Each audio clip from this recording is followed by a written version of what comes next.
ಬೀಜ ಹಿಚ್ಕಿದ್ರೆ ಇದು ನಿಂತೋಗುತ್ತೆ. ಅದಕ್ಕೆ ಜನಸಾಮಾನ್ಯರಲ್ಲಿ ಮನವಿ, ಬೀಜ ಹಿಚ್ಚಕಬಾರ್ದು, ಬೀಜಕ್ಕೆ ಒದಿಬಾರ್ದು. ಕನ್ನಡದಲ್ಲಿ ಸ್ಕ್ರೋಟಮ್ನ ತರ್ಡು ಅಂತಾರೆ. ಒಂದು ಬ್ಲೇಡ್ ತೊಗೊಂಡು ಅವನು ತರ್ಡನ್ನು ಅಂದರೆ 2 ಬೀಜನ ಕುಯ್ದುಬಿಟ್ಟು ಬಕೆಟ್ಗೆ ಹಾಕ್ಬಿಡ್ತಾನೆ. ಯಾರು ಕೈದಿ ಅಲ್ಲಿರೋನು ಅಯ್ಯೋ ಏನು ಬಡ್ಕೋತಾನೆ, ನೋಡ್ತಾರೆ ಬ್ಲೀಡಿಂಗ್ ಆಗ್ತಾ ಇದೆ, 2 ಬೀಜ ಅಲ್ಲಿ ಬಿಸಾಕ್ಬಿಟ್ಟಿದ್ದಾನೆ. ಇನ್ನು ಮುಂದೆ ಏನಂದರೆ ಅವನಿಗೆ ವೀರ್ಯ ಇರಲ್ಲ, ಮಕ್ಕಳು ಮಾಡೋಕ್ಕಾಗಲ್ಲ, ಉಚ್ಚವಿಕೊಂಡು ಆರಾಮಾಗಿ ಇರ್ಬೋದು. ಆದರೆ ಶಿಶ್ನ ನಿಮಿರುವಿಕೆ ಇರುತ್ತಾ? ಶಿಶ್ನ ನಿಮರಿಕೆ ಕಡಿಮೆ ಆಗುತ್ತೆ, ಯಾಕಂದರೆ ಹಾರ್ಮೋನ್ ಬೇಕಲ್ಲ, ರೀಸರ್ಚ್ ಮಾಡಲಿಕ್ಕೆ ಅಷ್ಟೇ ಶಿಶ್ನ ಇರುತ್ತೆ. ನಮ್ಮ ದೇಶದಲ್ಲಿ ಇವತ್ತು ಹಾರ್ಟ್ ಅಟ್ಯಾಕಿನ ಏಜ್ ಎಲ್ಲಾಗಿದೆ ಅಂದರೆ 35 to 45. ಈ ತುಂಬ ಜನ ಹಾರ್ಟ್ ಅಟ್ಯಾಕ್ ಆಗಿ ಸಾಯ್ತಾ ಇದ್ದಾರೆ. ಯಾಕಂದರೆ ಅದು ಸುದ್ದಿಗೆ ಬರ್ತಾ ಇಲ್ಲ. ಈ ಥರ ಸೆಲೆಬ್ರಿಟಿಗಳಿಗಾದಾಗ ಅಷ್ಟೇ ಇದು ಸುದ್ದಿ ಆಗುತ್ತೆ. ದಿನನಿತ್ಯದ ಜೀವನದಲ್ಲಿ ನೀವು ಇಡೀ ದೇಶದಲ್ಲಿ ಅದರೊಳಗೆ ಎಲ್ಲೋದ್ರೂ ಕೂಡ ಅನೇಕ ಹಾಸ್ಪಿಟ್ಲ್ಗಳಲ್ಲಿ ಡೆತ್ ಆಗೋದು ಯಂಗ್ಸ್ಟರ್ಸು. ಅವರೇ ನಾನು ಹೇಳಿದೆ, ಇವತ್ತು ಅಪ್ಪ ಅಮ್ಮದಿರು ಮಕ್ಕಳನ್ನ ಕರ್ಕೊಂಬರ್ತಾರೆ. ಹಳೆ ಕಾಲದಲ್ಲಿ ಮಕ್ಕಳ ಅಪ್ಪ ಅಮ್ಮದಿರು. ಇದು ಕಾಲ ಚೇಂಜ್ ಆಗಿದೆ. ಅದಕ್ಕೆ 3 ಕಾರಣ. ಒಂದು junk food, lack of exercise, 3ನೇದು ನಿಮ್ಮ tension, stress is the worst factor. So ಆದ್ದರಿಂದ ದಯವಿಟ್ಟು ಜನಸಾಮಾನ್ಯರು ನಿಮ್ಮ ಹೃದಯದ ಬಗ್ಗೆ ಕಾಳಜಿ ವಹಿಸಿ ಹೃದಯದ ಆರೋಗ್ಯವನ್ನು ನೋಡ್ಕೋಬೇಕಾದ್ರೆ ಈ 3 ಫ್ಯಾಕ್ಟ್ರಲ್ಲಿ ಗಮನದಲ್ಲಿಟ್ಕೊಳ್ಳಿ. Completely ಬಿಡಬೇಕಾಗಿರೋದು smoking. ದಯವಿಟ್ಟು ಬೀಡಿ ಆಗಲಿ, ಸಿಗರೇಟ್ ಆಗಲಿ, tobacco in any form, chewing gum ಆಗಲಿ, ಚೂವಿಂಗ್ ಗಮ್ ಅಲ್ಲ, ನಮ್ಮ ಪಾನ್ ಪರಾಗು, ಜರ್ದ, ಕೈನಿ, ಗುಟ್ಕಾ ಇವೆಲ್ಲವನ್ನು ನಿಜವಾಗ್ಲೂ ತ್ಯಜಿಸಿ. ನೋಡಿ, ಟೊಬ್ಯಾಕೊ ಇದೆಯಲ್ಲ, 4,000 ಪಾಯ್ಸನ್ ಇರುತ್ತೆ ಒಂದು ಸಿಗರೇಟ್ ಸ್ಮೋಕಲ್ಲಿ. ಸೊ ಅದರಿಂದ ದಯವಿಟ್ಟು. And air pollution. ಭಾಳ ಜನ ನಾನು ಕೇಳ್ತಾರೆ, ಡೆಲ್ಲಿ ಒಳಗೆ ಒಬ್ಬ ಮನುಷ್ಯ ನಡ್ಕೊಂಡು ಹೋಗ್ತಾಯಿದ್ರೆ ಅವನು ಒಂದು ದಿನದಲ್ಲಿ 8 ಸಿಗರೇಟ್ ಸೇದಿದರೆ ಅವ್ನ ಲಂಗ್ಸ್ಗೆ ಎಷ್ಟು ತೊಂದರೆ ಆಗುತ್ತಲ್ಲ, ಅಷ್ಟು ತೊಂದರೆ ಏರ್ ಪೊಲ್ಯೂಷನಿಂದ ಆಗುತ್ತೆ. ಇದು ನಮ್ಮ ಅನ್ಫಾರ್ಚುನೇಟ್ ಥಿಂಗು. ನಮ್ಮ ತಪ್ಪಿಲ್ದಿರೇ ಶ್ವಾಸಕೋಶದ ಕಾಯಿಲೆ, ಹೃದಯದ ಕಾಯಿಲೆ ಬರೋದು ಅಂದರೆ ಅಟ್ಮಾಸ್ಫಿಯರಿಕ್ ಪೊಲ್ಯೂಷನ್, ಏರ್ ಪೊಲ್ಯೂಷನ್. ಇದು ಸರ್ಕಾರದ ಜವಾಬ್ದಾರಿ. ನಿಮ್ಮ ಜೊತೆಯಲ್ಲಿ ಮಾತನಾಡುತ್ತಾ ಇದೂ ಒಂದು ಇಂಪಾರ್ಟೆಂಟು. ಸರ್ಕಾರ ಮನುಷ್ಯನ ಆರೋಗ್ಯವನ್ನು ಕಾಪಾಡಬೇಕು ಅಂದರೆ ಬಡ್ಜೆಟ್ ಜಾಸ್ತಿ ಮಾಡಬೇಕು, ಆರೋಗ್ಯದ ಫೆಸಿಲಿಟೀಸ್ ಜಾಸ್ತಿ ಮಾಡಬೇಕು. ಇನ್ನೊಂದು VIP ಗಳಿಗೆ ನನ್ನ ಒಂದು ಮನವಿ, ನಿಮಗೇನಾದರೂ ಎದೆ ನೋವು ಬಂದಾಗೆ ದಯವಿಟ್ಟು VIP ಥರ ಬಿಹೇವ್ ಮಾಡಬೇಡಿ. ಪಕ್ಕದಲ್ಲಿರೋ ಸಣ್ಣ ಹಾಸ್ಪಿಟ್ಲಿಗಾದರೂ ಹೋಗಿ, ಎಲ್ಲೋ ನೀವು ಮಲ್ಯಾಗೆ ಹೋಗಬೇಕು ಅನ್ನೋ ಮೆಂಟಾಲಿಟಿ ಬಿಟ್ಟುಬಿಡಿ. ಯಾಕಂದರೆ ಗೋಲ್ಡನ್ ಅವರ್ ಅಂತೀವಿ ನಾವು, ಹೃದಯಾಘಾತ ಆದಾಗೆ ಹತ್ತಿರದ ನಿಯರೆಸ್ಟು. ಅದಕ್ಕಿಂತ ಇಂಪಾರ್ಟೆಂಟು, ದಯವಿಟ್ಟು ಎಲ್ಲ ವೈದ್ಯರಲ್ಲ ನನ್ನ ಒಂದು ಮನವಿ, ನಿಮ್ಮ ಪಾಕೆಟ್ನಲ್ಲಿ ಯಾವಾಗಲೂ ಕೂಡ ಒಂದು ಸಬ್ಲಿಂಗ್ವಲ್ ಟ್ಯಾಬ್ಲೆಟ್ ಇದೆ. ಅದನ್ನು ನಾಲಿಗೆ ಕೆಳಗಡೆ ಇಟ್ಟು ಕಳಿಸಿದರೆ ಅವನ್ನ ಹಾಸ್ಪಿಟ್ಲಿಗೆ ಹೋಗೋವ್ರಿಗೂ ಅವನ ರಕ್ತನಾಳಗಳನ್ನ ಉಬ್ಬಿಸಿಡುತ್ತೆ. ಆಸ್ಪಿರಿನ್, ಎಕೋಸ್ಪ್ರಿನ್. ಸೊ ಇದು ಕೂಡ ವೆರಿ ಇಂಪಾರ್ಟೆಂಟು. ಈ ಮಾತ್ರೆಗಳು ಇದ್ದರೆ ಹಾಸ್ಪಿಟ್ಲಿಗೆ ಹೋಗೋವರೆಗೂ. ಆ್ಯಂಡ್ ಹಾಸ್ಪಿಟ್ಲಿಗೆ ಹೋದ್ಮೇಲೆ ಡೆಫಿನೆಟ್ಲಿ ಅಟ್ಲೀಸ್ಟ್ ವೈದ್ಯರು ಇವರಿಗೆ ಎಷ್ಟೋ ಸಾರಿ ಹೇಳ್ತಾರೆ, ಹಾಸ್ಪಿಟ್ಲಿಗೆ ಹೋದರೂ ಉಳಿಲಿಲ್ಲ ಡಾಕ್ಟ್ರೆ, ಹಾಸ್ಪಿಟ್ಲಿಗೆ ಹೋಗ್ತಾ ದಾರಿ ಒಳಗೆ ಹೊರಟೋಗ್ಬಿಡ್ತಾರೆ ಡಾಕ್ಟ್ರೆ. ಇದು ಗೋಲ್ಡನ್ ಅವರ್ ಅಂತೀವಿ. ಎಷ್ಟು ಬೇಗ ಈ ಕ್ಲಾಟನ್ನು ಡಿಸಾಲ್ವ್ ಮಾಡ್ತೀವಲ್ಲ, ಡ್ರಗ್ಸ್ ಇದ್ದಾವೆ, ಈ ಕ್ಲಾಟ್ ಬಸ್ಟರ್ಸ್ ಇದ್ದಾವೆ. ಸೊ ಅದನ್ನು ಕೊಟ್ಟು ಆ ಕ್ಲಾಟನ್ನು ಡಿಸಾಲ್ವ್ ಮಾಡಿದರೆ ಜೀವ ಉಳ್ಕೊಳ್ಳುತ್ತೆ. 350 ಗ್ರಾಮ್ ಇರುತ್ತೆ ಹೃದಯ, ನಿಮ್ಮ ಇದರಲ್ಲಿರುತ್ತೆ. ಆ್ಯಂಡ್ ಬಹಳ ಸಿಂಪಲ್ಲಾಗಿ ಹೇಳ್ಬೇಕಾದ್ರೆ ದಯವಿಟ್ಟು ಗ್ಯಾಸ್ಟ್ರಿಕ್ ಟ್ರಬಲ್ಗೂ ಹೃದಯದ ನೋವಿಗೂ ಸಿಮಿಲಾರಿಟಿ ಇರುತ್ತೆ. ತುಂಬ ಸಾರಿ ನಿಮಗೆ ಹೊಟ್ಟೆ ಉರಿ, ಎದೆ ಉರಿ, ಗ್ಯಾಸ್ಟ್ರಿಕ್ ಟ್ರಬಲ್ಲು, ಎದೆ ನೋವು ಬರುತ್ತೆ, ಎಡಗಡೆ ಭುಜಕ್ಕೆ ನೋವು ಹೋಗುತ್ತೆ, ಗ್ಯಾಸ್ಟ್ರಿಕ್ ಆದಾಗೂ ಕೂಡ. ಆದರೆ ಯಾವುದೇ ಹೊಟ್ಟೆ ನೋವು, ಎದೆ ನೋವು ಎಡ ಭುಜಕ್ಕೆ ಹೋದರೆ, ನೀವು ದವಡೆಗೆ ಹೋದರೆ ದಯವಿಟ್ಟು ಇದು ಹಾರ್ಟ್ ಅಟ್ಯಾಕ್ ಅಂತ ತಿಳ್ಕೊಬೇಕೇ ಹೊರತು ಗ್ಯಾಸ್ಟ್ರಿಕ್ ಅಂತ ತಿಳ್ಕೊಬಾರ್ದು. ಸರ್ ಕ್ಷಮೆ ಇಲ್ಲ, ಇನ್ನೊಂದು ಸರ್ ಹೇಳಿ ಸರ್, ಹಾರ್ಟ್ ಅಟ್ಯಾಕ್ ಸಿಂಪ್ಟಮ್ ಹೇಳಿ ಸರ್.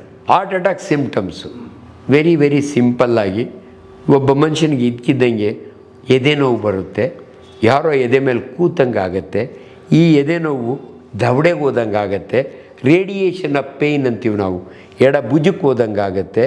ಸೊ ಅದು ಕೆಲವರಿಗೆ ವಾಮಿಟಿಂಗ್ ಆಗುತ್ತೆ, ಕೆಲವರಿಗೆ ಕನ್ಸ್ಟ್ರಿಕ್ಷನ್, ಯಾರೋ ನಮ್ಮ ಹಗ್ಗ ಹಾಕಿ ಎದೆ ಬಿಗಿತಾ ಇದ್ದಾರೆ ಅನಿಸುತ್ತೆ. ಅನ್ಫಾರ್ಚುನೇಟ್ಲಿ ಸಕ್ಕರೆ ಕಾಯಿಲೆ ಇರೋರಿಗೆ ಈ ಯಾವ ರೋಗ ಲಕ್ಷಣಗಳು ಕಾಣಲ್ಲ. 10 ವರ್ಷ ಡಯಾಬಿಟಿಸ್ ಇರೋರಿಗೆ ಹಾರ್ಟ್ ಅಟ್ಯಾಕ್ ಆದರೂ ಅವ್ರಿಗೆ ಗೊತ್ತಾಗಲ್ಲ. ಯಾಕೆ ಗೊತ್ತಾಗಲ್ಲ ಅಂದರೆ ನೋವೇ ಇರಲ್ಲ. ಬಟ್ ಬೇರೆ ಲಕ್ಷಣಗಳಿರ್ತವೆ. ಹಣೆ ಮೇಲೆ ಬೆವರು ಬರುತ್ತೆ, ಪಲ್ಸ್ ರೇಟು ಜಾಸ್ತಿ ಆಗುತ್ತೆ, ಉಸಿರಾಟ ಕಷ್ಟ ಆಗುತ್ತೆ, ಎಲ್ಲೋ ಒಂದು ಕಡೆ ಉಬ್ಸ ಕಿಟಕಿ ಹತ್ರ ಹೋಗಿ ನಿಂತ್ಕೋಬೇಕು ಅನಿಸುತ್ತೆ, ಇವೆಲ್ಲ. ಆದರೆ ಗ್ಯಾಸ್ಟ್ರಿಕ್ನವ್ರಿಗೂ ಇದಕ್ಕೂ ಯಾಕೆ ಕನ್ಫ್ಯೂಷನ್ ಅಂದರೆ ಹೊಟ್ಟೆ ಉರಿ, ಎದೆ ಉರಿ, ಉಳಿತೇಗು. ಆ್ಯಂಡ್ ಎಷ್ಟೋ ಸಾರಿ ಹಾರ್ಟ್ ಅಟ್ಯಾಕ್ನ ನನಗೆ ಗ್ಯಾಸ್ಟ್ರಿಕ್ ಅಷ್ಟೇ ಬಿಡು ಇನ್ನೇನೂ ಇಲ್ಲ ಅಂತ ಜನ ಸೆಲ್ಫ್ ಟ್ರೀಟ್ಮೆಂಟ್ ತೊಗೋತಾರೆ. ಇವತ್ತು ನೆನಪಿದೆ, ಇದೇ ನರ್ಸಿಂಗ್ ಹೋಮ್ನಲ್ಲಿ ವಸಂತ್ ಕುಮಾರ್ ಅಂತ 20 ವರ್ಷದ ಹಿಂದೆ ಒಬ್ಬ ಯಂಗ್ ಟೀಚರ್, 48 ವರ್ಷ, ಕ್ಲಾಸ್ ಮಾಡೋವಾಗ ಯಾಕೋ ಅವನಿಗೊಂಥರ ಹೊಟ್ಟೆ ಉರಿ ಬರುತ್ತೆ, ಎದೆನೋವು ಬರುತ್ತೆ. ಸೀದಾ ಮನೆಗೆ ಹೋಗ್ದಿರ ನನ್ನ ಹಾಸ್ಪಿಟ್ಲಿಗೆ ಬರ್ತಾನೆ ಬಸ್ ಹಿಡ್ಕೊಂಡು. ಇಲ್ಲಿ ಬಂದು ಮಮತಾ ನರ್ಸಿಂಗ್ ಹೋಮ್ಗೆ 7:30 ಬರ್ತಾನೆ. ನಾನು ಪೇಷಂಟ್ ನೋಡ್ತಿರ್ತೀನಿ, ಡಾಕ್ಟ್ರೇ ಯಾಕೋ ಗ್ಯಾಸ್ಟ್ರಿಕ್ ತುಂಬ ಆಗ್ಬಿಟ್ಟಿದೆ, ಇಲ್ಲೇ ಮಲ್ಕೋತೀನಿ, ಒಂದು ಇಂಜೆಕ್ಷನ್ ಹಾಕಿ ಅಂತ ಹಾಕಿಸ್ತೀನಿ. 10 ನಿಮಿಷ ಹೋಗಿ ನೋಡ್ತೀನಿ, ಅವನಿಗೆ ನನಗೆ ಗೊತ್ತಾಗುತ್ತೆ ಒಬ್ಬ ವೈದ್ಯನಾಗಿ ಇದು ಗ್ಯಾಸ್ಟ್ರಿಕ್ ಅಲ್ಲ, ಮೋಸ್ಟ್ಲಿ ಹಾರ್ಟ್ ಅಟ್ಯಾಕ್ ಆಗಿರ್ಬೋದು ಅಂತ. ಅವ್ನಿಗೆ ಹೇಳ್ತೀನಿ, ವಸಂತಪ್ಪ ಯಾಕೋ ನನಗೆ ಡೌಟ್ ಬರ್ತಿದೆ, ನಮ್ಮಲ್ಲಿ ECG ಇಲ್ಲ, ನಾನು ಸರ್ಜಿಕಲ್ ನರ್ಸಿಂಗ್ ಹೋಮ್ ಇದ್ದೀನಿ, ಅಲ್ಲಿ ಕಾವೇರಿಗೆ ಬರ್ತು ಕೊಡ್ತೀನಿ. ಏನು ಡಾಕ್ಟ್ರೆ ಹಿಂಗೆ ಹೇಳ್ತೀರಿ, ಎಷ್ಟು ಸಾರಿ ಬಂದು ನಾನು ಇಂಜೆಕ್ಷನ್ ಹಾಕ್ಕೊಂಡಿಲ್ವಾ, ನಾನು ಆರಾಮಾಗಿ ಇರ್ತೀನಿ, ಬೆಳಗ್ಗೆ ನನ್ನ ಹೆಂಡ್ತಿ ಬರ್ತಾಳೆ, ಎಲ್ಲ ತೋರಿಸ್ಕೊಂಡು ಹೋಗ್ತೀನಿ ಅಂತ ಮಲ್ಕೋತಾನೆ. ಬೆಳಗ್ಗೆ ನೋಡೋ ಅಷ್ಟೊತ್ತಿಗೆ ಅವ್ನ ಪಲ್ಸ್ ರೇಟು 120ಕ್ಕೆ ಹೋಗಿರುತ್ತೆ, ಮುಖ ಎಲ್ಲ ಸೈನೋಸಿಸ್ ಆಗ್ತಾ ಇರುತ್ತೆ. ಇಮ್ಮಿಡಿಯೇಟ್ಲಿ ECG ಕಳಿಸ್ತೀನಿ, ECG ಮ್ಯಾಸಿವ್ ಹಾರ್ಟ್ ಅಟ್ಯಾಕ್ ಆಗಿದೆ ಅಂತ. ಅಲ್ಲಿಂದ ಅವರು ರಾಮಯ್ಯಗೆ ಶಿಫ್ಟ್ ಮಾಡ್ತಾರೆ, ಲಾರಿ ಒಳಗೆ ಸತ್ತು ಹೋಗ್ತಾನೆ. ನನ್ನ ಇಂಥ ಅನುಭವಗಳು ಒಬ್ಬ ವೈದ್ಯರ ಬಾಯಿಂದ ಬಂದಾಗೆ ಕಣ್ಣಿಗೆ ನಮ್ಮ ಅನುಭವದ ಮಾತುಗಳು.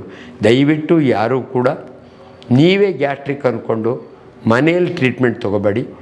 ನಿಮ್ಮ ಮನೆ ಫ್ಯಾಮಿಲಿ ಡಾಕ್ಟ್ರ್ ಹೇಳಿದ್ರು ಕೂಡ ನೀವು ಈವನ್ ಫ್ಯಾಮಿಲಿ ಡಾಕ್ಟ್ರುಗಳು ಕೂಡ ನನ್ನ ಒಂದು ಕಳಕಳಿಯ ಮನವಿ, ನಿಮಗೆ ಡೌಟ್ ಬಂದಾಗೆ send him to a physician ಅಥವಾ ಕಾರ್ಡಿಯಾಲಜಿಸ್ಟ್ ಅಥವಾ ನಿಯರೆಸ್ಟ್ ಹಾಸ್ಪಿಟ್ಲ್, ಎಲ್ಲಿ ಒಂದು ICU ಅನುಕೂಲ ಇರೋವಂಥ ಜೀವ ಉಳಿಸ್ತದೆ. ಯಾಕಂದರೆ ಒಂದು ಸಾರಿ ಜೀವ ಹೋದ್ಮೇಲೆ ಜೀವ ಬರೋಲ್ಲ. ಏನು ಮಾಡಿದ್ರು ನೋಡಿ, ಇಂಥ ಆರ್ಟಿಸ್ಟ್ನ ಅಂತ ಪುನೀತ್ ರಾಜ್ಕುಮಾರ್ನ ಮತ್ತೊಮ್ಮೆ ಪಡೆಯೋಕ್ಕಾಗಲ್ಲ.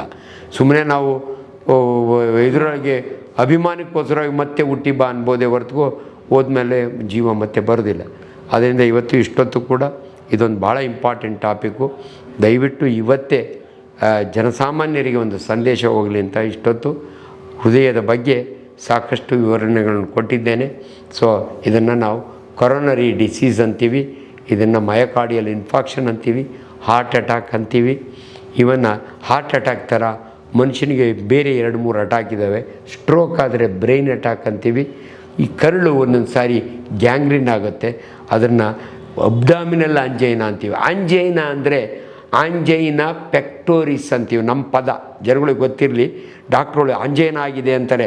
ಆಂಜೈನಾ ಅಂದರೆ ಪೇಯ್ನು, ಪೆಕ್ಟೋರಿಸ್ ಅಂದರೆ ಈ ಮಸಲಿನ ನಾವು ಪೆಕ್ಟೋರಿಸ್ ಮಸಲ್ ಅಂತೀವಿ. ಆಂಜೈನಾ ಪೆಕ್ಟೋರಿಸ್ ಆಗಿದೆ ಅಂದರೆ ಯಾರಿಗೋ ಒಬ್ಬರಿಗೆ ಹೃದಯಾಘಾತ ಆಗ್ತಿದೆ ಅಂತ. ನಿಮ್ಗೆ ಇನ್ನೂ ಸರಳವಾಗಿ ಹೇಳ್ತೀನಿ, ಜನ ಯಾವ ಮಟ್ಟಕ್ಕೆ ನೆಗ್ಲೆಕ್ಟ್ ಮಾಡ್ತಾರೆ ಅಂದರೆ, ತಾವೇ ನಮ್ಮ KC ಜನರಲ್ ಹಾಸ್ಪಿಟ್ಲಲ್ಲಿ 15 ವರ್ಷದ ಹಿಂದೆ ಒಬ್ಬರು ಸರ್ಜನ್ ಇದ್ದರು, ವೀರಣ್ಣ ಅಂತ ಅವ್ರ ಹೆಸರು, ವೆರಿ ನೈಸ್ ಮ್ಯಾನ್. ಪಾಪ ಅವರು ರೌಂಡ್ಸ್ ಮಾಡೋವಾಗೆ ಅವರಿಗೆ ಯಾಕೋ ಒಂಥರ ಹೃದಯ ಒಂಥರ ಡಿಸ್ಕಂಫರ್ಟ್ ಇದೆಯಲ್ಲ ಅನ್ಸುತ್ತೆ. ತಕ್ಷಣ ಅಲ್ಲೇ ಹೋಗಿ ಒಂದು ECG ಮಾಡಿಸ್ಕೊತಾರೆ. ECG ಮಾಡಿಸ್ಕೊಂಡ್ರೆ ECG ಒಳಗೆ ಒಂದು ಸಣ್ಣ ಪುಟ್ಟ ಚೇಂಜಸ್ ಇರ್ತವೆ. ಆ್ಯಂಡ್ ನಿಮ್ಗೆ ಹೇಳ್ತೀನಿ, ಈ ECGನ ಓದ್ತೀವಲ್ಲ, ನಾವು ಸರ್ಜನ್ಸ್ ಕರೆಯಾಗಿ ಓದೋಕ್ಕೆ ಬರಲ್ಲ, ನಾವು ಒಪ್ಕೋತೀವಿ ಇದನ್ನು ಕರೆಕ್ಟಾಗಿ ನೋಡೋರು ಫಿಸಿಷಿಯನ್ಸೇ. ನಾವು ಸ್ಟೈಲಿ ಪೇಷಂಟ್ ಮುಂದೆ ಒಂದೊಂದು ಸಾರಿ ಹಿಂಗೆ ನೋಡ್ತಾ ಇರ್ತೀವಿ, ಎಲ್ಲ ಡೀಟೇಲ್ಸ್ ನನಗೆ ಗೊತ್ತಾಗಲ್ಲ, ಜನಗಳಿಗೆ ಅರಿವಿರಲಿ. ಅದೇ ಒಬ್ಬ ಕಾರ್ಡಿಯಾಲಜಿ ಫಿಸಿಷಿಯನಿಗೆ ಏನು ST ವೇವ್, ಡಿಪ್ರೆಷನ್ನ, ಎಲಿವೇಷನ್ ಅವ್ರಿಗೆ ಗೊತ್ತಾಗುತ್ತೆ. ಇವ್ರಿಗೆ ಗೊತ್ತಾಗಲಿಲ್ಲ. ಡಾಕ್ಟರ್ ಶಂಕರ್ಲಿಂಗಯ್ಯ ಅಂತ ಒಳ್ಳೆ ಫಿಸಿಷಿಯನ್ ಇದ್ದಾರೆ, ಈಗಲೂ ಇದ್ದಾರೆ. ಅವರು KC ಜನರಲ್ಲಿ ಇದ್ದರು, ಇವಾಗ ವಿಜಯನಗರದಲ್ಲಿದ್ದಾರೆ. ಇವರು ಅವ್ರ ಫ್ರೆಂಡ್ಸು ಅವ್ರು ನೋಡ್ಕೊಂಡು ಹೋಗಿದ್ದಾರೆ. ಅನ್ಫಾರ್ಚುನೇಟ್ಲಿ ಅವ್ರು ಸಿಗಲಿಲ್ಲ. ಆಮೇಲೆ ತೋರಿಸಿದ್ರೆ ಆಯಿತು ಅಂತ ಸೀದಾ ಅವ್ರ ಗಾಡಿ ಒಳಗೆ ವಿಜಯನಗರಕ್ಕೆ ಹೋಗ್ತಾರೆ. ತಂಗಿ ಮಗನ ನಾಮಕರಣ ಇರುತ್ತೆ. ಹೋಗಿ ನಾಮಕರಣದಲ್ಲಿ ಎಲ್ಲರನ್ನೂ ಮಾತಾಡಿಸಿ ಉಣ್ತಾರೆ, ಉಂಡ್ಬಿಟ್ಟು ಕೂತ್ಕೋತಾರೆ, ಅಲ್ಲೇ ಸತ್ತು ಹೋಗ್ತಾರೆ ಡಾಕ್ಟ್ರು. ಯಾಕೆ ಈ ಎಕ್ಸಾಂಪಲ್ ಹೇಳಿದೆ ಅಂದರೆ, ಜನಸಾಮಾನ್ಯರು ತಮ್ಮ ಹೃದಯದ ಬಗ್ಗೆ ಕೇರ್ಫುಲ್ ಆಗಿರಿ ಅಂತ. ಒಬ್ಬ ಡಾಕ್ಟ್ರು ECG ಚೇಂಜಸ್ ಇದ್ದರೂ ಕೂಡ ನೋಡೋಣ ಆಮನ ಅಂತ ಹೆಂಗೆ ಸತ್ತು ಹೋಗ್ತಾರೆ ಅನ್ನೋದಕ್ಕೆ ಒಂದು ಎಕ್ಸಾಂಪಲ್. ಸೊ ಇದೆಯಲ್ಲ, ಈ ನೋಡೋಣ ಆಮೇಲೆ ನೋ ಕ್ವಶನ್, ಗೋಲ್ಡನ್ ಅವರ್ ಅಂತೀವಿ ನಾವು. ಹೃದಯಾಘಾತದಲ್ಲಿ ಗೋಲ್ಡನ್ ಅವರ್. ಈಗ ಎಷ್ಟು ಬೇಗ? ದಿಲೀಪ್ ಸರ್ದು ಆಕ್ಟರ್ ದಿಲೀಪ್ ಅವ್ರದ್ದು ಸರ್ ಅವ್ರ ಹಿಂದಿನ ದಿನ ಏನೋ ಸ್ವಲ್ಪ ನೋವು ಥರ ಕಾಣಿಸ್ತಂತೆ. ಸೊ ನಾಳೆ ಹೋಗ್ತೀನಿ ಅಂತ ತಳ್ಳಿದ್ದಾರೆ ಅವರು ರಾತ್ರಿ ಆದಾಗ. ಅಪಾಯಿಂಟ್ಮೆಂಟ್ ತೊಗೊಂಡಿದ್ದಾರೆ ನಾಳೆಗೆ. ರಾತ್ರಿಯೇ ಅವರು ಅಪಾಯಿಂಟ್ಮೆಂಟು ಬೇಡ ಏನು ಬೇಡ ಹತ್ರ. ಮೋಸ್ಟ್ ಪ್ರಾಬಲಿ ಎಲ್ಲೋ ಅನ್ಫಾರ್ಚುನೇಟ್ ಪುನೀತ್ಗೂ ಹಂಗೆ ಆಯ್ತೇನೋ ಅನಿಸುತ್ತೆ. ಅವ್ರ ಫಿಸಿಷಿಯನ್ ಇದ್ದರು, ಈ was a very popular physician, Rajkumar physician. ಅವರು ನೋಡಿದ್ದಾರೆ. ಬಟ್ ಎಲ್ಲೋ ಒಂದು ಕಡೆ ಒಂದು ಸೆಂಟ್ರಿಗೆ ತಲುಪಿದರೆ ಹಂಗೆ ಆಗ್ತಿರಲೇನೋ ಅಂತ ಒಂದು ಅನ್ನಿಸ್ತದೆ ನನಗೆ. ಬಟ್ ಇವರಂತೂ ಹಿಂದಿನ ದಿನ ಅವರೇ ECG ಮಾಡ್ಕೊಂಡವ್ರೆ ಅವ್ರ ವಾಚಲ್ಲಿ, ಯಾರೋ ಹೇಳಿದರು ಈ ಹೊಸ ಗ್ಯಾಜೆಟ್ನೊಳಗೆ. ಬಟ್ ಅನ್ಫಾರ್ಚುನೇಟ್ಲಿ ರಾತ್ರಿಯೇ ಅವರು ಯಾವುದಾನ ಒಂದು ಸೆಂಟ್ರಿಗೆ ಹೋಗಿದರೆ ಡೆಫಿನೆಟ್ಲಿ ಟ್ರೋಫಿನ್ ಅಂತ ಒಂದು ಬ್ಲಡ್ ಟೆಸ್ಟ್ ಮಾಡ್ತದೆ. ಅದನ್ನು ಮಾಡಿದರೆ ಇವ್ರಿಗೆ ಹೃದಯಾಘಾತ ಆಗಿದೆಯೋ ಇಲ್ಲೋ ಅಂತ ಗೊತ್ತಾಗಿರೋದು. ರಾತ್ರಿ ಇವ್ರ ಜೀವ ಉಳಿಸ್ಲಿಕ್ಕೆ ಒಂದು ಚಾನ್ಸ್ ಇತ್ತು. ಇವೆಲ್ಲ ಸತ್ತ ಮೇಲೆ ನಾವು ಮಾತಾಡ್ತೀವಿ, ಆದರೆ ಜನಸಾಮಾನ್ಯರಿಗೆ ಇದರ ಅರಿವಿರಲಿ. Please don't neglect. ಎಷ್ಟೋ ಜನ ನಾನು ಯಾವಾಗ ಹೇಳ್ತೀನಿ, 100 ಜನ ಜಯದೇವ್ಗೆ ಹೋಗಿ 99 ಜನ ವಾಪಸ್ ಬಂದರೂ ನೋ ಪ್ರಾಬ್ಲಮ್, ಅಟ್ಲೀಸ್ಟ್ ಒಬ್ಬ ಉಳ್ಕೊತಾನೆ. 100 ಜನ ಮನೆಯೊಳಗೆ ನಾನು ಗ್ಯಾಸ್ಟ್ರಿಕ್ ಅಂದರೆ ಒಬ್ಬ ಸತ್ತೋಗ್ಬಿಡ್ತಾನೆ. ಸೊ ಒಂದು ಸಾವು ಆಗಬಾರ್ದು ಅಂದರೆ ದಯವಿಟ್ಟು ನೆಗ್ಲೆಕ್ಟ್ ಮಾಡಬೇಡಿ. ಇದು ಭಾಳ ಇಂಪಾರ್ಟೆಂಟು. ಕೊನೆಯದಾಗಿ ನಿಮಗೆ ತುಂಬ ಸಾಮಾಜಿಕ ಕಳಕಳಿ ಇರೋದರಿಂದ ಒಂದು ಕಳಕಳಿಯ ಮಾತು ಹೇಳ್ತೀನಿ. ನಾನು ಹಿಂದೆ ಪಬ್ಲಿಕ್ನಲ್ಲೂ ಮಾತನಾಡಿದ್ದೀನಿ. ಇಡೀ ಬೆಂಗಳೂರಿಗೆ ಒಂದು ಜಯದೇವ ಸಾಕಾಗಲ್ಲ.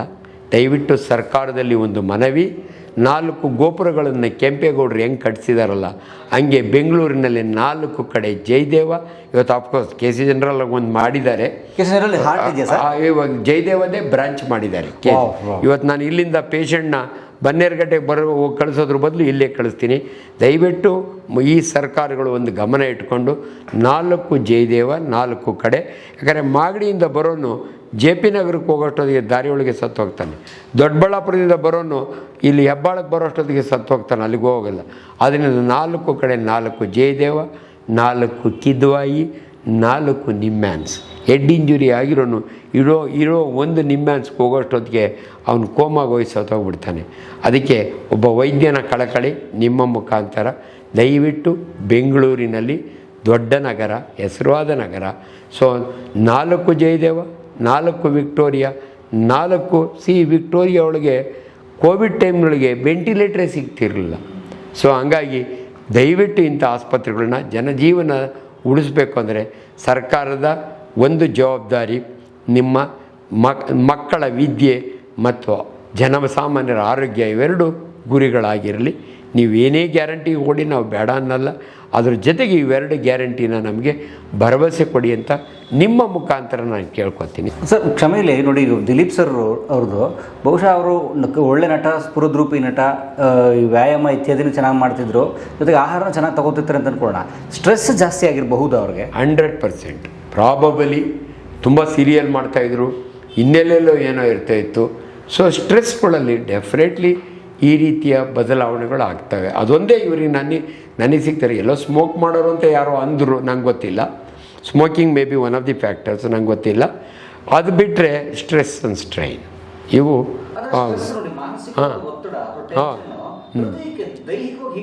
ಹಾರ್ಮೋನ್ಸ್ ಇರ್ತವೆ. ಕಾರ್ಟಿಸಾಲ್ ಅಂತೀವಿ ನಾವು. ಅದು ಉತ್ಪತ್ತಿ ಆದರೆ ಕಾರ್ಟಿಸಾಲ್ ಎಮರ್ಜೆನ್ಸಿಗೆ ಒಳ್ಳೆಯದು. ಬಟ್ ಕಾನ್ಸ್ಟೆಂಟಾಗಿ ಕಾರ್ಟಿಸಾಲ್ ಬರ್ತಿತ್ತು ಅಂದರೆ ಹೃದಯದ ರಕ್ತನಾಳಗಳ ಮೇಲೆ ಬದಲಾವಣೆಗಳಾಗ್ತವೆ. ಇದು ಭಾಳ ಇಂಪಾರ್ಟೆಂಟು. ಜನಸಾಮಾನ್ಯರಿಗೆ ಇದು ಅರ್ಥ ಆಗಲ್ಲ. ದಯವಿಟ್ಟು ನಿಮ್ಮ ಟೆನ್ಷನ್ನೇ ನಿಮ್ಮ ಅನಾರೋಗ್ಯಕ್ಕೆ ಕಾರಣ. ಅದರೊಳಗೆ ಹೃದಯಾಘಾತಕ್ಕೆ. ಸರ್ ಕಾರ್ಡಿಯಾಕ್ ಅರೆಸ್ಟ್ ಅಂತೀವಿ ನಾವು. ಅಮ್ಮ ಏನೋ ಮಾಡ್ತಿರ್ತಾಳೆ, ಸಡನ್ನಾಗಿ ಫೋನ್ ಬರುತ್ತೆ, ಅಮೇರಿಕಾದಲ್ಲಿ ಆಕ್ಸಿಡೆಂಟ್ ಆಗಿ ನಿಮ್ಮ ಮಗ ಸತ್ತೋಗಿದ್ದಾನೆ ಅಂತ. ಈಕೆ ಸತ್ತು ಬಿದ್ದಿರ್ತಾಳೆ. ಅಷ್ಟು ಇಂಪಾರ್ಟೆಂಟ್ ನಿಮ್ಗೆ ಹೇಳೋದು. ಇನ್ನೊಂದು ನಿಮ್ಗೆ ಹೇಳ್ತೀನಿ ನಾನು, ಇದು ಹಳೆಯ ಸ್ಟೋರಿ. ನಾನು ಬೋರಿಂಗ್ನಲ್ಲಿದ್ದಾಗೆ ನನ್ನ ಕೊಲೀಗ್ ಡಾಕ್ಟರ್ ಲಿಂಗೇಗೌಡ ಹೇಳಿದ್ದಂಥ ಸ್ಟೋರಿ ಅಲ್ಲ, ರಿಯಾಲಿಟಿ ಆಫ್ ಮೆಡಿಕಲ್ ಸೈನ್ಸು. ಆಗಿನ ಕಾಲದಲ್ಲೇ ಶ್ರೀರಂಗಪಟ್ಟಣದ ಒಬ್ಬ ಹುಡುಗ ಮೈಸೂರು ಮೆಡಿಕಲ್ ಕಾಲೇಜಿನಲ್ಲಿ ಗೋಲ್ಡ್ ಮೆಡಲ್ ತೊಗೊಂಡಿರ್ತಾನೆ. ಅವನಿಗೆ all India institute of medical ಸೈನ್ಸ್ನಲ್ಲಿ MS ಸೀಟ್ ಸಿಗುತ್ತೆ. ಅವನು ಅಲ್ಲಿ ಡಿಸ್ಟಿಂಕ್ಟ್ನಲ್ಲಿ ಪಾಸ್ ಮಾಡಿ ಟ್ರೈನ್ನಾಗ ಊರಿಗೆ ಬರ್ತಾನೆ. ವಾಪಸ್ಸು ಬರೋ ದಾರಿ ಒಳಗೆ ಒಬ್ಬರು ಈ ಟ್ರೈನ್ಗಳಲ್ಲಿ ಶಾಸ್ತ್ರ ಹೇಳೋರು ಬರ್ತಿರ್ತಾರೆ. ಕೊರವಂಜಿ ಯಾರೋ ಒಬ್ಬ ಸರ್ದಾರ್ಜಿ ಬಂದ, ಎಲ್ರಿಗೂ ಶಾಸ್ತ್ರ ಹೇಳ್ತಿದ್ದೆ. ಇವರು ವೈದ್ಯರಲ್ಲ, ನೋಡ್ಕೊಂಡಿದ್ರು. ಅರೇ ಬಡೆ ಸಾಬ್ ತುಮಾರ ಹಾತ್ ದಿಕ್ಕಾವು ಅಂತಾನೆ ಅವನು. ಇವನು ತಮಾಷೆಗೆ ತೋರಿಸ್ತಾನೆ. ಇವನು ಡಾಕ್ಟ್ರ್ ಅಂತ ಅವನಿಗೆ ಗೊತ್ತಿಲ್ಲ. ಹೇಳ್ತಾನೆ ತುಮಕು ಸಾಂಪ್ಕ ಅಂತ, ಅಂದರೆ ಹಾವಿನ ಏನಂತಾರೆ ಅದಕ್ಕೆ ಮೃತ್ಯು ಇದೆ, ಹಾವಿನಿಂದ ನಿನಗೆ ಗಂಡಾಂತರ ಇದೆ. ಅವನು ಹಿಂದಿ ಒಳಗೆ ಹೇಳ್ತಾನೆ, ನಾನು ಕನ್ನಡದಾಗ ಹೇಳಿದೆ. ಇವನು ನಗ್ತಾನೆ, ಸುಮ್ಮನೆ ಆಗಿಬಿಡ್ತಾನೆ. ಸರ್ ಊರಿಗೆ ಬರ್ತಾನೆ, ಹಳ್ಳಿ ಹತ್ರ ದೊಡ್ಡ ಮನೆ ಅವ್ರದ್ದು. ಆಕೆ ಅವನಿಗೊಂದು ಒಂದು ಚಿಕ್ಕಮ್ಮ ಇರ್ತಾರೆ, ಆಕೆ ಮದುವೆ ಆಗಿರಲ್ಲ, ಲೂಕೋಡರ್ಮ ಇರ್ತದೆ. ಇವ್ರು ಹೇಳಿದ ಸ್ಟೋರಿ. ಇವನು ಕಂಡ್ರೆ ಭಾಳ ಪ್ರೀತಿಯ ಅಮ್ಮನಿಗೆ. ಲೂಕೋಡರ್ಮ ಅಂದರೆ ಬಿಳಿ ಮಚ್ಚೆಗಳು, ಬಿಳಿ ತೊನ್ನು, ಆ ಥರ ಭಾಳ ಇಷ್ಟ. ಇವನು ಕಂಡ್ರೆ ಭಾಳ ಪ್ರೀತಿಯಿಂದ ನೋಡ್ಕೊತಿರ್ತಾಳೆ. ಇವನು ರಾತ್ರಿ ಎಲ್ಲ ಟ್ರಾವೆಲ್ ಮಾಡಿ ಬಂದಿರ್ತಾನಲ್ಲ, ಬೆಳಗ್ಗೆ ಬಹಿರ್ದೇಶಕ್ಕೆ ಹೋಗ್ತಾನೆ. ಹಳ್ಳಿಗಳ ಕಡೆ ತೋಟಕ್ಕೆ ಹೋಗ್ತಾರಲ್ಲ, ತೋಟಕ್ಕೆ ಹೋಗಿ ಮೋಚನ್ ಎಲ್ಲ ಮಾಡಿ ಬರೋವಾಗೆ ಒಂದು ಕಪ್ ಮುರ್ಕೊಳ್ಳೋಣ ಅಂತ ಕಬ್ಬಿಗೆ ಕೈ ಹಾಕ್ತಾನೆ. ಒಂದು ನಾಗರ ಹೊಡೆಯುತ್ತೆ ಇವನ ಕೈ. ಇವನಿಗೆ ಆಶ್ಚರ್ಯ, ಹೊಡಿತಲ್ಲ. ಇವನು ಟ್ರೀಟ್ಮೆಂಟ್ ತೊಗೊಳ್ಳಿಲ್ಲ. ಬಂದು ಎಲ್ಲ ನಾವು KR ಹಾಸ್ಪಿಟ್ಲಿಗೆ ಹೋಗ್ಬೋದಿತ್ತು. ಇವನು ಹೇಳ್ತಾನೆ, ಶಾಪ ಬೇರೆ, ಅವರು ಇವನು ಬೇರೆ ಹೇಳಿರ್ತಾನಲ್ಲ, ಸೀದಾ ಮನೆಗೆ ಬಂದು ಗೊಬ್ಬರ ಹಾಕ್ಕೊಂಡು ಮಲ್ಕೋಬಿಡ್ತಾನೆ. 12 ಗಂಟೆ ಆದರೂ ಎದ್ದೋಳಲ್ಲ. ಮನೆಯವ್ರಿಗೆಲ್ಲ ಏನು ಗೊತ್ತಾ, ಟ್ರಾವೆಲ್ ಮಾಡಿ ಬಂದಿದ್ದಾನೆ ಪಾಪ, ನಮ್ಮ ಡಾಕ್ಟ್ರು ನಿದ್ದೆ ಹೋಗಲಿ ಅಂತ ಬಿಡ್ತಾರೆ. 12:30 ಆದರೂ ಎದ್ದೇಳ್ದಿದ್ದಾಗೆ ಈ ಚಿಕ್ಕಮ್ಮ ಹೋಗಿ ಬೆಡ್ಶೀಟ್ ತರಿಸಿದ್ರೆ ಆಲ್ರೆಡಿ ಈಸ್ ಇನ್ ಕೋಮಾ, ಬಾಯಿನ ನೊರೆ ಬರ್ತಾ ಇದೆ, ಹಾವಿನ ವಿಷ ಇವನಿಗೆ ಎಲ್ಲ ಕಡೆ ಹೊರಟೋಗಿದೆ. ತಕ್ಷಣ ಎಲ್ಲರೂ ಗಾಬರಿಯಾಗಿ ನಮ್ಮ ಮೈಸೂರಿಗೆ ಶಿಫ್ಟ್ ಮಾಡ್ತಾರೆ. ಮೈಸೂರಿನಾಗೆ ಈ ವಾಸ್ ಡೆಡ್, ಸತ್ತೋಗ್ತಾನೆ. ವಾಪಸ್ ತೊಗೊಂಬರ್ತಾರಲ್ಲ ಮನೆಗೆ, ಅವಾಗೆಲ್ಲ ಫೋನು ಅದೇನು ಇರಲ್ವಲ್ಲ. ಊರಿಗೆ ಬಂದಮೇಲೆ ಮನೆ ಮುಂದೆ ಹೆಣ ಮಲಗಿಸ್ತಾರಲ್ಲ, ಈ ಚಿಕ್ಕಮ್ಮ ಈಚೆಗೆ ಬಂದು ತನ್ನ ಪ್ರೀತಿಯ ಮಗನ್ನ ಎದೆ ಮೇಲೆ, ಅಪ್ಪ ನಿಂಗೇಗೌಡ ಏನಪ್ಪ ಆಯಿತು ಅಂತ ಹಿಂಗೆ ಅವನ ಮೇಲೆ ಮಲ್ಕೋತಾಳೆ. ಎಷ್ಟೊತ್ತಾದರೂ ಎದ್ದೋಳಲ್ಲ. ಯಾಕಮ್ಮ ಇಷ್ಟೊತ್ತು ಹಂಗೆ ಎತ್ತಿದರೆ ಸತ್ತೋಗಿರ್ತಾಳೆ. ಅಂದರೆ ಅಂಥ ಒಂದು ವಿಷಯಕ್ಕೆ ಹೃದಯಾಘಾತ ಆಗುತ್ತೆ ಆ ಅಮ್ಮನಿಗೆ. ತನ್ನ ಪ್ರೀತಿಯ ಮಗ ಸರ್ಜನ್ ಸತ್ತೋದ್ರೆ ಹೆಂಗಾಯಿತು ಅಂತ ಆ ಅಮ್ಮನಿಗೆ ಹೃದಯಾಘಾತ ಆಗುತ್ತೆ. ಈ ಸ್ಟೋರಿ ಯಾಕೆ ಹೇಳಿದೆ ಅಂದರೆ, ಹೃದಯ ಎಷ್ಟು ಸೆನ್ಸಿಟಿವ್ ಅನ್ನೋದಕ್ಕೆ. ಹೃದಯಾಘಾತಕ್ಕೆ, ಹಾರ್ಟ್ ಅಟ್ಯಾಕಿಗೆ 108 ಕಾರಣಗಳು, ಅದರಲ್ಲಿ ಶಾಕು ಒಂದು. ಹೌದು, ಹೌದು. ಕೆಟ್ಟ ಸುದ್ದಿ, ಇವನ್ ಒಳ್ಳೆಯ ಸುದ್ದಿ. ಏಕ್ದಮ್ ನಿನಗೆ 50 ಕೋಟಿ ಲಾಟ್ರಿ ಹೊಡೆದಿದೆ ಅಂದರೆ ಆ ಸುದ್ದಿ ಕೇಳಿ ಸತ್ತೋಗಿರೋರಿದ್ದಾರೆ. ಸೊ ಅದರಿಂದ ದಯವಿಟ್ಟು ಎಕ್ಸೈಟ್ಮೆಂಟು, ಈ ಟೆನ್ಷನ್ ಎಲ್ಲ ಹೃದಯಕ್ಕೆ ಒಳ್ಳೆಯದಲ್ಲ ಅಂತ ಹೇಳ್ತೀನಿ. ಕಾರ್ಡಿಯಕ್ ಅರೆಸ್ಟು ಸೇಮಾ ಸರ್? ಕಾರ್ಡಿಯಾಕ್ ನಿಂತು ಹೋಗೋದು, ಹೃದಯ ನಿಂತು ಹೋಗ್ಬಿಡುತ್ತೆ. ಅದು ಇದೇ ಕಾರಣ. ಮ್ಯಾಸಿವ್ ಹಾರ್ಟ್ ಅಟ್ಯಾಕ್ ಅಂತೀವಿ, ಅಥವಾ ವೇಗಲ್ ಅಟ್ಯಾಕ್ ಅಂತೀವಿ ನಾವು. ಒಂದು ನರ್ವಿದೆ, ವೇಗಸ್ ನರ್ವ್ ಅಂತ. ಕಪಾಳ ಕೊಡಿದ್ರೆ ಹಾರ್ಟ್ ನಿಂತು ಹೋಗುತ್ತೆ. ಗಂಡ ಹೆಂಡತಿ ಜಗಳದಲ್ಲಿ ಕಪಾಳ ಕೊಡಿತಾನೆ, ಅವಳು ಸತ್ತು ಬಿದ್ದಿರ್ತಾಳೆ. ಯಾಕೆ ಗೊತ್ತಾ, ಒಂದು ನರ್ವ್ ಇದೆ, ವೇಗಸ್ ನರ್ವ್ ಅಂತೀವಿ. ಆ ನರ ಬ್ರೈನಿಂದ ಈಚೆಗೆ ಬಂದಾಗ ಕಪಾಳಕ್ಕೊಂದು ಬ್ರಾಂಚ್ ಕೊಡುತ್ತೆ, ಹಂಗೆ ಕೆಳಗಡೆ ಬರುತ್ತೆ, ಹೃದಯಕ್ಕೊಂದು ಬ್ರಾಂಚ್ ಕೊಡುತ್ತೆ, ಕರುಳಿಗೊಂದು ಬ್ರಾಂಚ್ ಕೊಡುತ್ತೆ, ಕೊನೆಗೆ ಬೀಜಕ್ಕೊಂದು ಬ್ರಾಂಚ್ ಕೊಡುತ್ತೆ. ಹಳ್ಳಿ ಕಡೆ ನೀವು ಕೇಳಿರ್ಬೋದು, ಮನುಷ್ಯನ ಪ್ರಾಣ ಬೀಜದೊಳಗಿರುತ್ತೆ ಅಂತ. ಬೀಜಕ್ಕೆ ಜಾಡ್ಸಿ ಹೋದರೆ, ಬೀಜ ಇಚ್ಕಿದ್ರೆ ಸತ್ತೋಗ್ತಾನೆ. ಯಾಕೆ ಗೊತ್ತಾ, ಪ್ರಾಣ ಅಲ್ಲಿರಲ್ಲ, ಹೃದಯ ನಿಂತು ಹೋಗುತ್ತೆ. ಇದನ್ನು ನಾವು ವೇಗಲ್ ಅಟ್ಯಾಕ್ ಅಂತೀವಿ. ಹಾರ್ಟಿಗೆ ಇವು ಕಪಾಳ ಕೊಡಿದ್ರೆ ಹೃದಯ, ನೀವು ನಾರ್ಮಲ್ ಹೃದಯ, ಇವನಿಗೇನು ಹಾರ್ಟ್ ಅಟ್ಯಾಕ್ ಆಗಿರಲ್ಲ, ಕಪಾಳ ಇಲ್ಲ, ನಾರ್ಮಲ್ ಹಾರ್ಟ್. ಅದಕ್ಕೆ ಕಪಾಳ ಕೊಡಿಬೇಡ ಅಂತ ಹೇಳ್ತೀವಿ. ಕಪಾಳ ಕೊಡಿದ್ರೆ ಈ ಏಟಿಗೆ ಇದು ನಿಂತು ಹೋಗುತ್ತೆ, ಬೀಜ ಇಚ್ಕಿದ್ರೆ ಇದು ನಿಂತು ಹೋಗುತ್ತೆ. ಅದಕ್ಕೆ ಜನಸಾಮಾನ್ಯರಲ್ಲಿ ಮನವಿ, ಬೀಜ ಇಚ್ಚಕ್ಬಾರ್ದು, ಬೀಜಕ್ಕೆ ಒದಿಬಾರ್ದು. ಆದರೆ 2 ಬೀಜನ ಹಿಂಗೆ ಕಟ್ ಮಾಡಿಬಿಟ್ಟು ಸ್ಕ್ರೋಟಮ್ ಹಿಡ್ಕೊಂಡು ನಿಮ್ಮ ಜೊತೆಯಲ್ಲಿ ಮಾತನಾಡುವಾಗ ಎಲ್ಲೋ ಒಂದು ಕಡೆ ನಾನು ಆ ಪದ ಉಪಯೋಗಿಸಿದ್ದೀನಿ. ಕನ್ನಡದಲ್ಲಿ ಸ್ಕ್ರೋಟಮ್ನ ತರ್ಡು ಅಂತಾರೆ. ಕೆಲವರು ಏನೋ ಕಾಮೆಂಟ್ ಮಾಡಿದ್ದಾರೆ, ನನ್ನ ಫ್ರೆಂಡ್ ಡಾಕ್ಟ್ರೇ ನೀವು ಕರೆಕ್ಟಾಗಿ ಮಾತಾಡಿದ್ದೀರಿ, ಆದರೆ ಕೆಲವರು ಏನು ಡಾಕ್ಟ್ರ್ ಹಿಂಗೆಲ್ಲ ಭಾಷೆ ಯೂಸ್ ಮಾಡ್ತಾರೆ ಅಂತ ಕಾಮೆಂಟ್ ಮಾಡಿದ್ದಾರೆ ಅಂದರು. ಅವ್ರು ಕಾಮೆಂಟ್ ಮಾಡಿದ್ರು ನನಗೆ ಚಿಂತೆ ಇಲ್ಲ. ಒಂದು ಇದುವರೆಗೂ ನೆನಪಿದೆ, ನನ್ನ ಫ್ರೆಂಡ್, ಅವ್ರ ಹೆಸರು ಹೇಳಲ್ಲ, ಪೊಲೀಸ್ ಆಫೀಸರು ಪೀಣ್ಯ ಒಳಗಿದ್ದರು. ಈ ರಾತ್ರಿ ಕೈದಿನ ಕೂಡ ಹಾಕಿರ್ತಾರಲ್ಲ, ಇನ್ನೂ ಕೋರ್ಟಿಗೆ ಪ್ರೊಡ್ಯೂಸ್ ಮಾಡಿರಲ್ಲ, ಬಂಧಿತ ಕೈದಿ ಸ್ಟೇಷನ್ನಾಗಿ, ಅವನು ಒಂದು ಬ್ಲೇಡ್ ತೊಗೊಂಡು ಅವನು ತರ್ಡನ್ನು, ಅಂದರೆ 2 ಬೀಜನ ಕುಯ್ದುಬಿಟ್ಟು ಬಕೆಟ್ಗೆ ಹಾಕ್ಬಿಡ್ತಾನೆ. ಯಾರು ಕೈದಿ ಅಲ್ಲಿರೋರು ಏನು ಬಡ್ಕೋತಾನೆ, ನೋಡ್ತಾರೆ ಬ್ಲೀಡಿಂಗ್ ಆಗ್ತಾ ಇದೆ, 2 ಬೀಜ ಅಲ್ಲಿ ಬಿಸಾಕ್ಬಿಟ್ಟಿದ್ದಾನೆ. ತಕ್ಷಣ ರಾತ್ರಿ, ಅವಾಗೆಲ್ಲ ಮೊಬೈಲ್ ಇರಲ್ಲ, ಲ್ಯಾಂಡ್ಲೈನ್. ನನ್ನ ಫ್ರೆಂಡ್ ಫೋನ್ ಮಾಡ್ತಾರೆ, ಅಂಜನಪ್ಪ ಹಿಂಗೆ ಆಗ್ಬಿಡೆ, ಇಮ್ಮಿಡಿಯೇಟ್ಲಿ ಕರ್ಕೊಂಬ ಅಂದೆ. ಅವಾಗ ನಾನು ವಿಜಯನಗರದಲ್ಲಿ, ನಾನು ನರ್ಸಿಂಗ್ ಹೋಮ್ ಇತ್ತು, ಸಣ್ಣ ನರ್ಸಿಂಗ್ ಹೋಮ್, ಮನೆಯೊಳಗೆ ನರ್ಸಿಂಗ್ ಹೋಮ್ ಇತ್ತು. ಅವ್ನು ಬಂದಾಗೆ ನಾನು ಅವ್ನು ಬ್ಲೀಡಿಂಗ್ ಸ್ಟಾಪ್ ಮಾಡಲಿಕ್ಕೆ ನನ್ನ ಮೆಥಡ್ ಇರುತ್ತೆ, ಎಲ್ಲ ಮಾಡಿ ಒಲಿತೀನಿ. ಬೀಜನ ಹೊಲಕ್ಕೇನು ಹಾಕಲ್ಲ, ಬೀಜ ಅಲ್ಲೇ ಬಿದ್ದಿರ್ತವೆ. ಅರ್ಧ ಕಟ್ ಮಾಡಿದ್ದೆ ಹೋಯ್ತು, ಹೋದು ಆಯಿತು. ಇವನಿಗೆ ಅರ್ಧ ಸ್ಕ್ರೋಟಮ್ ಬೀಜ 2 ಹೊರಟೋಗಿದ್ದಾವೆ. ಅವ್ನು ಸಾಯಲಿಲ್ಲ, ಯಾಕಂದ್ರೆ ಬೀಜ ಹಿಚ್ಕಿರೋ ಸತ್ತು ಹೋಗ್ತಾನೆ, ಬೀಜನ ಕಟ್ ಮಾಡಿ ಬಿಸಾಕಿರೋ ಸತ್ತು ಹೋಗಲ್ಲ. ಇದನ್ನು ಜನಗಳಿಗೆ ಒಂದು ತಿಳುವಳಿಕೆಗೋಸ್ಕರವಾಗಿ ನಿಮ್ಗೆ ಈ ಮಾತು ಹೇಳ್ತಾ ಇದ್ದೀನಿ. ಅವ್ನು ಬ್ಲೀಡಿಂಗ್ ಸ್ಟಾಪ್ ಮಾಡ್ತೀನಿ, ಅವ್ನು ಉಳ್ಕೊಂಡ. ಇನ್ನು ಮುಂದೆ ಏನಂದರೆ ಅವನಿಗೆ ವೀರ್ಯ ಇರಲ್ಲ, ಮಕ್ಕಳು ಮಾಡೋಕ್ಕಾಗಲ್ಲ, ಉಚ್ಚವಿಕೊಂಡು ಆರಾಮಾಗಿ ಇರ್ಬೋದು. ಆದರೆ ಶಿಶ್ನ ನಿಮಿರುವಿಕೆ ಇರುತ್ತಾ? ಶಿಶ್ನ ನಿಮರಿಕೆ ಕಡಿಮೆ ಆಗುತ್ತೆ, ಯಾಕಂದರೆ ಹಾರ್ಮೋನ್ ಬೇಕಲ್ಲ. ರೀಸಸ್ ಮಾಡಲಿಕ್ಕೆ ಅಷ್ಟೇ ಶಿಶ್ನ ಇರುತ್ತೆ, ನಿಮರಿಕೆ ಕಡಿಮೆ 2 ಟೆಸ್ಟಿಸ್ ಇಲ್ವಲ್ಲ, ಟೆಸ್ಟಿಕ್ಯುಲರ್ ಹಾರ್ಮೋನ್ ಇಂಪಾರ್ಟೆಂಟ್ ಅಲ್ಲ, ಅದರಿಂದ ಹಿಂಗಾಗುತ್ತೆ. ಸೊ ಇವ್ರಿಗೆ ಸಂತಾನೋತ್ಪತ್ತಿ ವೀರ್ಯ ಹೊರಟೋಯ್ತು. 2 ಬೀಜ ಇಲ್ಲಾಂದ್ರೂ ಬದುಕ್ತಾನೆ, 100% ಬದುಕ್ತಾನೆ. ಸೊ ಈಚಕ್ಬಿಟ್ಟು ಸತ್ತೋಗ್ತಾನೆ. ಇದು ಭಾಳ ಇಂಪಾರ್ಟೆಂಟ್. ಮುಂದೆ ಒಂದು ಎಪಿಸೋಡ್ನ ನಿಮಗೆ 2 ಬೀಜ ಇಲ್ದಿರೋ ಮಕ್ಕಳು ಹೆಂಗೆ ಬದುಕ್ತಾರೆ, 2 ಬೀಜ ಎಲ್ಲಿರ್ತವೆ, ಇಂಥ ಮಕ್ಕಳಿಗೆ ಮಕ್ಕಳಾಗ್ಬೋದಾ, ಇದೆಲ್ಲದ್ರ ಬಗ್ಗೆ ಇನ್ನೊಂದು ಎಪಿಸೋಡ್ನ ನಿಮಗೆ ಗೋಲಿಯ ಕಥೆಯಲ್ಲಿ ಹೇಳ್ತೀನಿ. ಐ ಥಿಂಕ್ ಇವತ್ತು ಸರ್, ಹಾಗಾದರೆ ಹೃದಯದ ಪರೀಕ್ಷೆ ಮಾಡಿಸೋಕ್ಕೆ ಯಾವ ಪರೀಕ್ಷೆ ಮಾಡಿಸ್ಬೇಕು, ಒಂದು ಜನರಲ್ ಹೆಲ್ತ್ ಅಂತ ಹೇಳಿ ಸರ್. ಭಾಳ ಇಂಪಾರ್ಟೆಂಟು. ಒಂದು ಮೊದಲು ಫಿಸಿಕಲ್ ಎಕ್ಸಾಮಿನೇಷನ್. ನಾವು ಡಾಕ್ಟ್ರುಗಳು ಅವ್ನ ನಾಡಿ ನೋಡ್ತೀವಿ, ಹಾರ್ಟ್ ರೇಟ್ ಎಷ್ಟಿದೆ ಅಂತ. ಹೃದಯವನ್ನು ಆಸ್ಕಲ್ಟೇಟ್ ಮಾಡ್ತೀವಿ, ಅಂದರೆ ಸ್ಟೆಥೋಸ್ಕೋಪ್ನಲ್ಲಿ ಹೃದಯದ ಸೌಂಡ್ಸ್ ಅಂತೀವಿ ನಾವು, ಹಾರ್ಟ್ ಸೌಂಡ್ಸ್ ಅಂತೀವಿ, ಅದನ್ನು ನೋಡ್ತೀವಿ. ಅದಾದಮೇಲೆ ಸಿಂಪ್ಲೆಸ್ಟ್ ಅಂದರೆ ಒಂದು ECG, ಎಲೆಕ್ಟ್ರೋಕಾರ್ಡಿಯೋಗ್ರಾಮ್ ಆಗ್ತಾರಲ್ಲ ಅದು. ಅದಾದಮೇಲೆ ಎಕೋಕಾರ್ಡಿಯೋಗ್ರಾಮ್, ನಾವು ಹೊಟ್ಟೆಗೆ ಹೆಂಗೆ ಸ್ಕ್ಯಾನ್ ಮಾಡ್ತಾರಲ್ಲ ಹಂಗೆ ಹೃದಯದ ಸ್ಕ್ಯಾನು ಮಾಡ್ತೀವಿ. ಅದಾದಮೇಲೆ ಟ್ರೆಡ್ಮಿಲ್ ಎಕ್ಸಸೈಸ್ ಮಾಡಿ ಏನಾರ ಚೇಂಜಸ್ ಆಗುತ್ತಾ ನೋಡ್ತೀವಿ, TMT ಟೆಸ್ಟ್ ಅಂತೀವಿ. ಅದಾದಮೇಲೆ ಫೈನಲ್ಲು ಗೋಲ್ಡ್ ಸ್ಟ್ಯಾಂಡರ್ಡ್ ಅಂದರೆ ಆಂಜಿಯೋಗ್ರಾಮ್. ಸೊ ನಿಮ್ಮ ರಕ್ತನಾಳಗಳಿಂದ ಔಷಧಿ ಇಂಜೆಕ್ಟ್ ಮಾಡಿ ಆ ರಕ್ತನಾಳಗಳು ಸರಿ ಇದಾವಲ್ಲ ಅಂತ ನೋಡ್ತೀವಿ. 100%. 40 ವರ್ಷ ಆದಮೇಲೆ ಪ್ರತಿಯೊಬ್ಬರು ಮಾಡಿಸ್ಕೊಳ್ಳೋದು ಒಳ್ಳೆಯದು. Any lab. ಹೌದು. ಸೊ ಹೃದಯದ ಈ ಪರೀಕ್ಷೆ ಜೊತೆಗೆ ಬೇರೆ ಇನ್ಯಾವ ಜನರಲ್ ಪರೀಕ್ಷೆಗಳು ಮಾಡಿಸ್ಕೋಬೋದು? ಶುಗರ್ ಇದೆಯಾ ನೋಡಬೇಕು, BP ಇದೆಯಾ ನೋಡಬೇಕು. ಸೊ ಒಬ್ಬ ಮನುಷ್ಯ ಬಂದಾಗ BP 220/140 ಇದ್ದರೆ ಅವ್ನಿಗೆ ಹಾರ್ಟ್ ಅಟ್ಯಾಕ್ ಆಗ್ತದೆ. ದಯವಿಟ್ಟು ನಿಮ್ಮ BP ಭಾಳ ಇಂಪಾರ್ಟೆಂಟು, BP ನೋಡೋದು ಭಾಳ ಇಂಪಾರ್ಟೆಂಟು. ಸಕ್ಕರೆ ಕಾಯಿಲೆ BP ಎರಡೂ ಕಂಟ್ರೋಲ್ನಾಗ ಇದೆಯಾ ಇಲ್ಲ ಅಂತ ನೋಡ್ತೀವಿ. ಆಮೇಲೆ ಲ್ಯಾಬ್ ಟೆಸ್ಟ್ ಮಾಡ್ತೀವಿ. ಲ್ಯಾಬ್ ಟೆಸ್ಟ್ನೊಳಗೆ ಇವಿಷ್ಟು ಇಂಪಾರ್ಟೆಂಟ್ ಆಗಲಿ ಸರ್. ನೀವು ಹೇಳಿದ್ರೆ ಸರಳವಾಗಿ ಮನೆ ಊಟ, ಒಂದು ವಾಕಿಂಗು ಮತ್ತು ಚಿಂತೆ ಇಲ್ದಿರೋ ಜೀವನ, ಇಷ್ಟು ಅಷ್ಟೇ. ಚಿಂತೆ ಇಲ್ದವನಿಗೆ ಸಂತೆಯಲ್ಲೂ ನಿದ್ದೆ ಬರುತ್ತಂತೆ. ನಿದ್ದೆ ಚೆನ್ನಾಗಿ ಮಾಡಿದರೆ ಹೃದಯಾಘಾತ ಆಗಲ್ಲ. ನಿಮಗೆ ಸರಳವಾಗಿ ನಮ್ಮ ಋಷಿಮುನಿಗಳು ಹಿಮಾಲಯ ಪರ್ವತದಲ್ಲಿ 150 ವರ್ಷ ಬದುಕೋರಂತೆ, 500 ವರ್ಷ ಬದುಕೋರು ಇದ್ದಾರಂತೆ. ನಾನು ಯಾವಾಗಲೂ ತಮಾಷೆಗೆ ಹೇಳ್ತೀನಿ ಪಬ್ಲಿಕ್ ಟಾಕ್ನೊಳಗೆ, ಅವ್ನು 100 1000 ವರ್ಷ ಬದುಕ್ಬೋದು. ಯಾಕಂದರೆ ಹೆಂಡ್ತಿಗೆ ನೆಕ್ಲೆಸ್ ಕೊಡ್ಸಂಗಿಲ್ಲ, ಮಕ್ಕಳು ಸ್ಕೂಲಿಗೆ ಒದ್ದಾಡಂಗಿಲ್ಲ, EMI ಕಟ್ಟಂಗಿಲ್ಲ, ಗಿಡಮೂಲಿಕೆಗಳನ್ನು ತಿನ್ಕೊಂಡು ಓಡಾಡಿಕೊಂಡು ವ್ಯಾಯಾಮ ಮಾಡಿಕೊಂಡು ಯೋಗ ಮಾಡಿಕೊಂಡು ನಿದ್ದೆ ಮಾಡಿಕೊಂಡು ಆರಾಮಾಗಿ ಬದುಕ್ಬೋದು. ಇಷ್ಟೇ. ನಾವು ನೀವು ಯಾಕೆ ಬದುಕೋಕ್ಕಾಗಲ್ಲ ಅಂದರೆ ನಮ್ಮದೇ ಆದ ಜೀವ ಇದ್ದೇ ಇರುತ್ತೆ.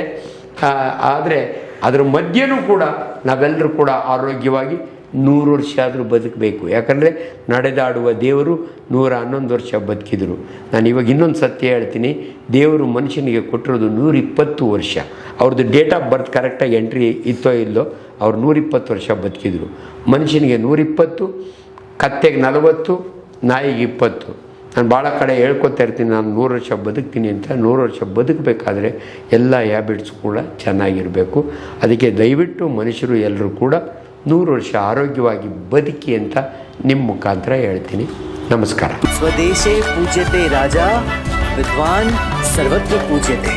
ಇಷ್ಟೊತ್ತು ನಾನು ಮಾತನಾಡಿದ್ದು ಕಲಾ ಮಾಧ್ಯಮದಲ್ಲಿ. ಕಲಾ ಮಾಧ್ಯಮದ ಚಾನಲ್, ಯೂಟ್ಯೂಬ್ ಚಾನಲ್ಗೆ ಸಬ್ಸ್ಕ್ರೈಬ್ ಮಾಡಿಕೊಳ್ಳಿ. Thank you. ವಿಡಿಯೋ ನೋಡಿದ್ದಕ್ಕೆ ನಿಮಗೆ ತುಂಬ ಧನ್ಯವಾದಗಳು. ಪುಸ್ತಕಗಳನ್ನು ಓದು ಮನಸ್ಸನ್ನು ಅರಳಿಸುತ್ತೆ, ಬುದ್ಧಿಯನ್ನು ಚುರುಕು ಮಾಡುತ್ತೆ, ಕಾಣದ ಹೊಸ ಲೋಕವನ್ನು ಪರಿಚಯಿಸುತ್ತೆ. ಹಾಗಾಗಿ ಓದುವ ಸಂಸ್ಕೃತಿ ಹೆಚ್ಚಾಗ್ಲಿ. ಧನ್ಯವಾದ.